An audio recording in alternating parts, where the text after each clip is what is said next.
നമസ്കാരം പ്രിയ സഹോദരിമാരെ, ഞാൻ നിങ്ങളോടൊരു കാര്യം ചോദിക്കട്ടെ. സ്ത്രീയായി ജനിച്ചിട്ട് എന്ത് നേടി, മരിച്ചിട്ട് നിന്നോർമ്മകൾ ബാക്കിയുണ്ടോ? ഇത് വേറെ ആരുടെയും വരികളല്ല, എൻ്റെ വരികൾ തന്നെയാണ്. എന്നെ ചിന്തിപ്പിച്ച എൻ്റെ വരികൾ. ഇനി ഞാൻ നിങ്ങളോട് കുറച്ച് കാര്യങ്ങൾ ചോദിക്കട്ടെ. സ്ത്രീയായി ജനിച്ചിട്ട് നിനക്ക് എന്ത് നേട്ടമാണ് ഉണ്ടായത്? അമ്മ എന്ന നേട്ടമോ അതോ കുടുംബിനി എന്ന നേട്ടമോ? ഇവ നിനക്ക് എന്ത് താരപരിവേഷയാണ് തന്നത്? ഒന്നും തന്നില്ലല്ലേ നിങ്ങളുടെ ജീവിതത്തിൽ? നമ്മൾ അടിസ്ഥാന വിദ്യാഭ്യാസം നേടിയ ഭൂരിഭാഗം സ്ത്രീകളുമാണ്. ഈ സ്ത്രീകളായ നമ്മൾ 10ാം ക്ലാസ് കഴിഞ്ഞോ +2 കഴിഞ്ഞോ വിവാഹിതയായി ഭർത്തൃ വീട്ടിലേക്ക് യാത്രയായി കഴിഞ്ഞാൽ കുഞ്ഞുങ്ങളെ പെറ്റുപിറക്കി അവരുടെ വളർച്ചയെ, അവർക്ക് മുന്നോട്ടേക്ക് പോകാൻ വേണ്ടുന്ന എല്ലാ സപ്പോർട്ടും നമ്മൾ നൽകുന്നു എന്നതാണ്.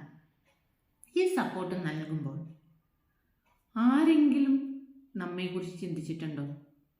മക്കൾ നമ്മളോട് ചോദിക്കുന്ന ഒരു കാര്യമുണ്ട്, നിങ്ങൾ ഞങ്ങൾക്ക് വേണ്ടി എന്തിന് സമയം കളഞ്ഞു? നിങ്ങൾക്ക് നിങ്ങളുടെ അവസരങ്ങളെ ഉപയോഗിക്കത്തില്ലായിരുന്നോ?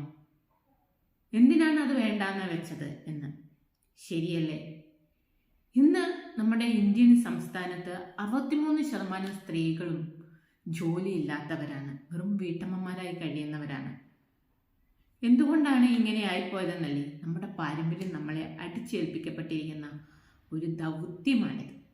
ഈ ദൗത്യം, ഈ പാരമ്പര്യം എന്ന ചങ്ങലെ, ഈ അടിമച്ചങ്ങലെ നിങ്ങൾ എന്ന് പൊട്ടിച്ച് എറിയുന്നോ അന്ന് ജീവിതത്തിൽ ഒരു സക്സസ് ഉണ്ടാവും. സ്ത്രീ എന്നാൽ സമൂഹത്തിൻ്റെയും കുടുംബത്തിൻ്റെയും മൂലക്കല്ലാണ്.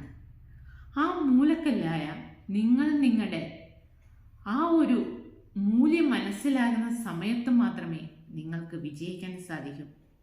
സ്വന്തമായ ഇഷ്ടത്തിന് ഒരു വസ്ത്രം ധരിച്ച് സ്വന്തമായി പുറത്തു പോയി സ്വന്തമായ ഒരു ഐസ്ക്രീമോ ചോക്ലേറ്റോ ഡ്രസ്സോ നമുക്ക് ആവശ്യമായത് നമ്മൾ വാങ്ങിക്കുമ്പോൾ നമുക്ക് കിട്ടുന്ന ഒരു സാറ്റിസ്ഫാക്ഷൻ ഉണ്ടല്ലോ, അത് ജീവിതത്തിൽ ഒരിക്കലും പറഞ്ഞറിയിക്കാൻ കഴിയാത്തവയാണ്.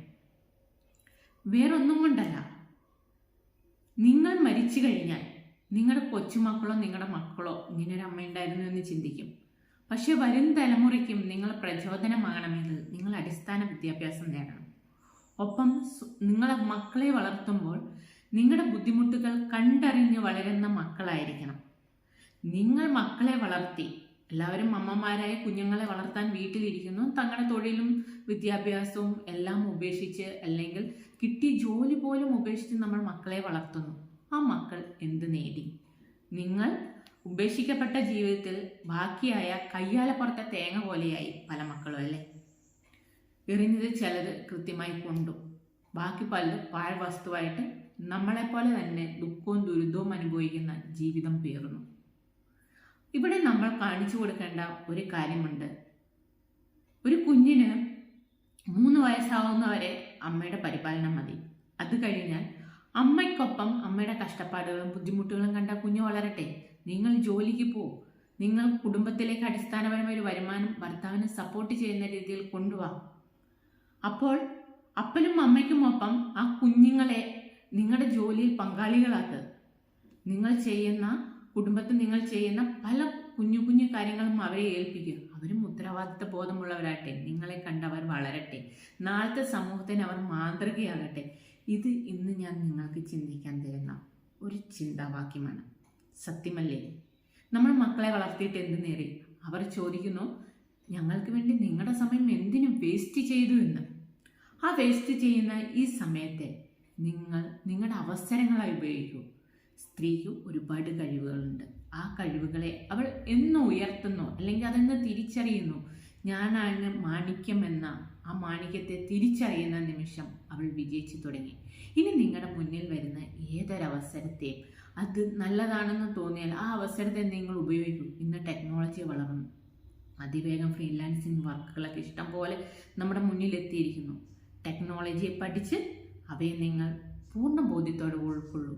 നിങ്ങൾക്ക് വേണ്ടുന്ന ഒരു കുഞ്ഞു വരുമാനം നിങ്ങൾ കണ്ടെത്തുമ്പോൾ നിങ്ങളുടെ മക്കൾ നിങ്ങളെ അഭിനന്ദിക്കും. സമൂഹത്തിൽ നിങ്ങൾക്ക് ബഹുമാനം കിട്ടും, കുടുംബത്തിൽ നിങ്ങൾക്ക് ബഹുമാനം കിട്ടും. ഇത്രയും കാര്യങ്ങൾ നിങ്ങളൊന്ന് ചിന്തിച്ചാൽ മാത്രം മതി, ജീവിതം അടിപൊളിയായിടും.